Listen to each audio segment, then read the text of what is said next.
Muy buenas tardes, compañeros y doctor, con todo me saludo. Soy Joel Hernández, de tercera de semestre de Derecho Online.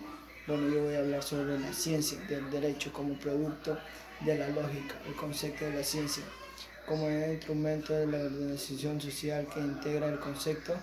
La ciencia depende del contenido que se otorgue en el concepto del derecho como experiencia humana vista, el conjunto del ordenamiento propio en un Estado, el científico de todos los ordenamientos jurídicos vigentes, en todo caso, confluye en el derecho.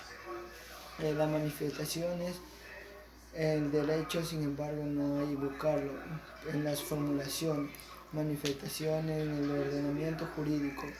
Por lo tanto, en su convertimiento normativa como en su aplicación. Voy a hablar sobre el concepto de la ciencia jurídica.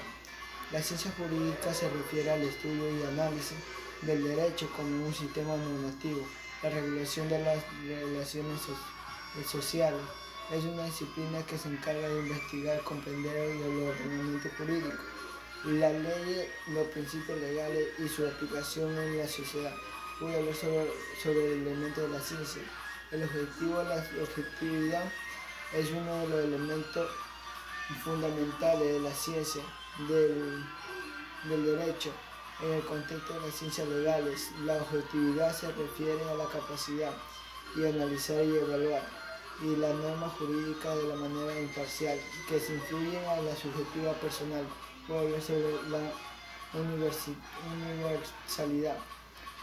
La universalidad de la ciencia del derecho implica como que los principios y la norma jurídica deben ser universales, aplicables a nivel global, sin discriminación ni restricciones injustas. Los derechos y las libertades fundamentales en todas las personas. Voy a hablar sobre la racionalidad. La ciencia del derecho se basa como la racionalidad para estudiar y comprender y analizar el sistema jurídico. La racionalidad en la ciencia del derecho implica aplicar los principios lógicos y razonamiento basado en una evidencia para interpretar las normas jurídicas. 2.2. Las aportaciones históricas relevantes al pensamiento lógico. La lógica clásica. La lógica clásica es una de las aportaciones históricas más relevantes del pensamiento lógico que se remonta a los tiempos de Aristóteles y ha sido fundamentalmente en el derecho de la lógica y se establece una proporción o verdadero o falso, sin probabilidad de una tercera opción. Esta forma de lógica que se utiliza en los diversos campos. Voy a hablar sobre la lógica mecánica. La lógica mecánica es una de las aportaciones históricas en el pensamiento lógico. La lógica mecánica es una rama de la lógica que se centra en el estudio. El estudio del sistema mecánico en sus relaciones con el razonamiento. Esta disciplina que se disciplina a entender cómo los sistemas mecánicos pueden representar y procesar información de la manera lógica. Voy a hablar sobre la lógica dialéctica. Es una aportación de histórica relevantes al pensamiento lógico. La lógica dialéctica es una forma de razonamiento que se basa en la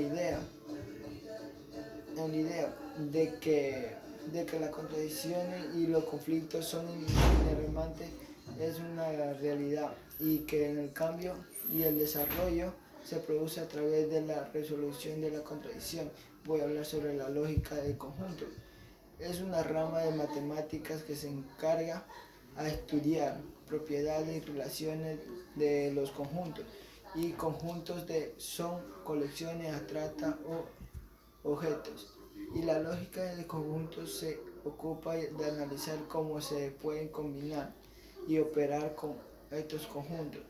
La lógica del sistema. La lógica del sistema es como disciplina académica de algunos casos de lógica sistema. Puede ser utilizado para referirse a una disciplina académica que combina elementos de lógica de sistema.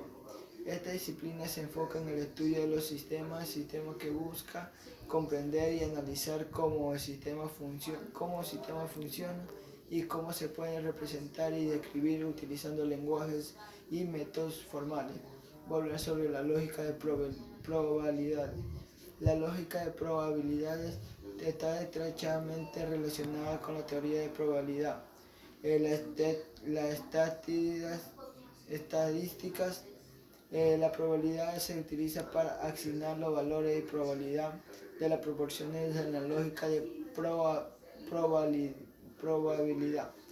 Los valores de probabilidad en la varianza de proporciones estadísticas. Por otro lado, se utiliza para inferir conclusiones a partir de los datos observados. La lógica probabilidad proporciona como un marco formal para el razonamiento inductivo que es fundamental de estadística. Voy a hablar sobre la lógica moderna. La lógica proporcional es una rama de la lógica que se ocupa del estudio de proporciones, es decir, afirmaciones, enunciados que pueden ser verdaderos o falsos. En esta rama de la lógica se entra la forma de argumentos y las relaciones lógicas entre las proporciones. Voy a hablar sobre la lógica simbólica. La lógica simbólica es una rama de la lógica formal que se utiliza símbolos de fórmula para representar y analizar el razonamiento lógico. Independientemente del significado del término utilizado, la lógica simbólica utiliza reglas de formales para determinar si un argumento es válido o no. La relación entre lógica y el derecho. La relación entre lógica y el derecho es estrecha, ya que la lógica proporciona herramientas y métodos para analizar y evaluar el razonamiento jurídico, que la lógica se utiliza para identificar y analizar argumentos legales o evaluar el validez del razonamiento jurídico y determina una conclusión. Se desprende la lógica de las premisas dadas. Muchas gracias.